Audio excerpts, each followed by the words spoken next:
So yun guys, so magandang buhay po Pilipinas, no? Magandang buhay po Luzon, Visayas, Mindanao at sa buong mundo mga ka-showing. Kumusta po kayong lahat mga ka-showing, no? Maulan po na umaga po. So for today's video mga ka-showing ay atin pong pag-usapan, no? Ang tungkol po sa Magna Carta ng barangay. So muling nabuhay po ang Magna Carta ng barangay mga ka-showing, no? Binuhay po ni Senator Bongo, no? Sana po ay maisabatas yung panukalang niyan mga ka-showing. Matagal na po iyang isinulong, no, yung Magna Carta ng barangay pero hindi po naaprubahan. So sana po ay ma-approve po yan at may sa batas mga ka-showing. So ayun mga ka-showing, comment down below po kayo kung ano po ang inyong reaction mga ka-showing. Meron po tayong panonoorin na video mga ka-showing na kung saan na ay mayroon pong balita, no, na Magna Carta ay muling binuhay mga ka-showing. So don't forget to like, share, and subscribe mga ka-showing. So panoorin po natin ito mga ka-showing at comment po kayo sa baba kung ano po ang inyong masasabi tungkol dito mga ka-showing. Para kilalanin na regular na empleyado ng gobyerno mga opisyal ng barangay, muling nabuhay. Ilang opisyal ng barangay umaasang maaprubahan na ang panukalang batas. Narito ang report.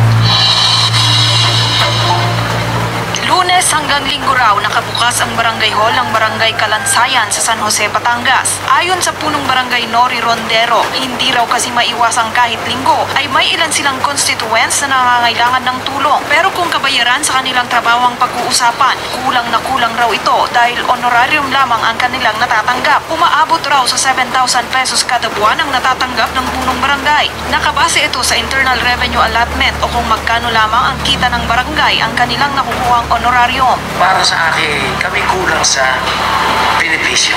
Kasi katulad namin na nasa maliit kami municipality ay ibinabase lamang sa ira namin.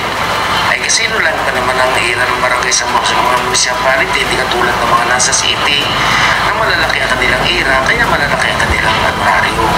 Sa pagbisita ni Senator Christopher Bongo sa Batangas, muling nabuhay ang inihain niyang panukalang batas noon sa Senado na Senate Bill No. 197 o ang Magna Carta for Barangay Officials. Kung maisa sa batas, mapapabilang ng regular na empleyado ng gobyerno ang mga opisyal ng barangay mula sa mga punong barangay hanggang sa mga barangay tanod.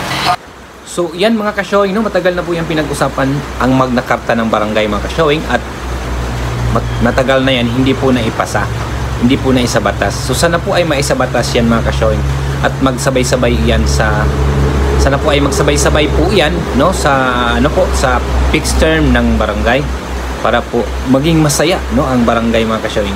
Dahil talaga namang hindi po talaga sapat, no, yung honorarium ng barangay sa pag-serbisyo sa barangay, no? Araw-araw pong open yung barangay, araw-araw pong naka-duty yung secretary at treasurer mga ka-showing, pati yung mga kagawad ay mayroon din pong duty, no, araw-araw pero hindi po sila kasi 7.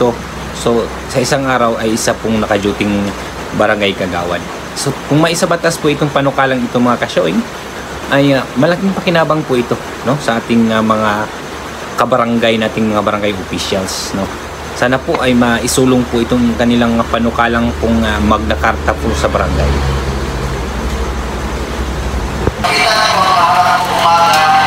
Kayo po ang lapitan ng tao. Kayo po ang solusyon.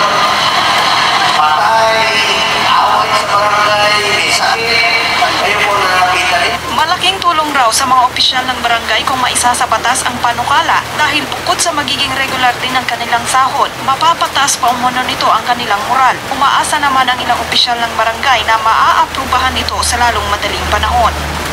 So yan mga ka-showing, no, nakikita po ninyo yung video pong iyon. Sana po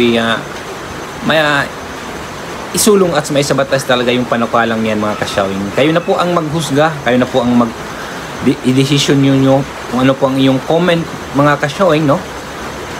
Comment down below lang po kayo dyan upang makita po natin at mabasa po natin ang inyong mga komento tungkol po dyan. So baka mayroon pong magsabing hindi pa nga naipasa yung fixed term, mayroon na namang Magna Carta.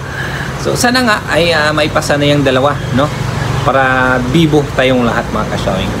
So maraming salamat po sa inyong lahat mga ka-showing, sa inyong walang sawang panunood, no. Don't forget to subscribe mga ka-showing, like and share po ng ating video mga ka-showing.